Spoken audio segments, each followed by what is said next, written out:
Have you ever been cruising down the road? Everything feels fine, and then suddenly, your car just loses power. The engine light flashes. It won't accelerate past a certain speed, and it feels like you're driving a turtle. If that sounds familiar, you've likely experienced what's known as limp mode. But what exactly is it, and why does it happen? Hi everyone, welcome back to CodeMechanic.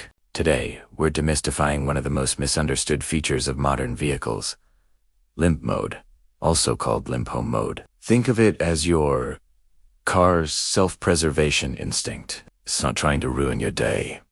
It's actually trying to save your engine and your wallet from catastrophic damage. So, how does it work? Your car is a complex network of sensors and computers, all constantly talking to each other. The main brain is the engine control unit, or ECU. The ECU monitors everything from engine temperature and oil pressure to transmission performance and exhaust emissions. If one of these critical sensors detects a serious problem, something that could lead to major engine or transmission failure, sends an urgent message to the ECU.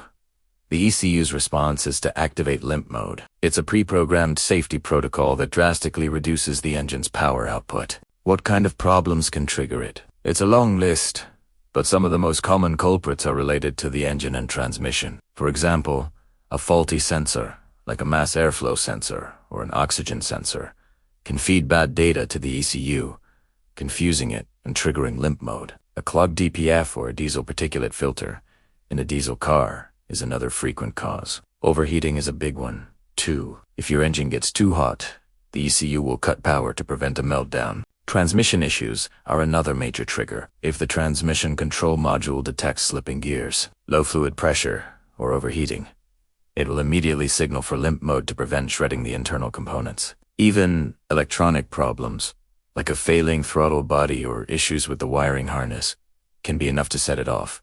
The car basically says, "Whoa, something is seriously wrong here.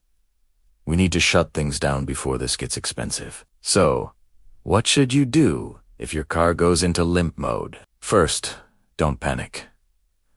Find a safe place to pull over. Turn the car off, wait a few minutes, and then restart it. Sometimes, a temporary sensor glitch can be cleared by a simple restart, which might restore normal power. However, this is usually a temporary fix. The check engine light will almost certainly stay on, and that's your key. The light means the ECU has stored a diagnostic trouble code, or DTC.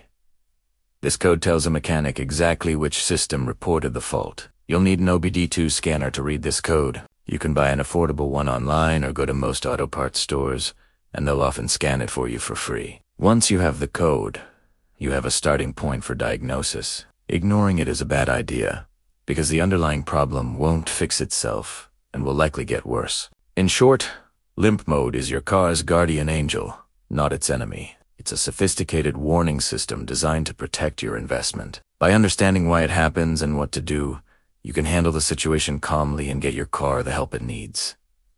Have you ever had a car go into limp mode? Share your story in the comments below. We'd love to hear about it. Thanks for watching, and if you found this helpful, give us a thumbs up and subscribe to CodeMechanic for more deep dives into car tech. Drive safe.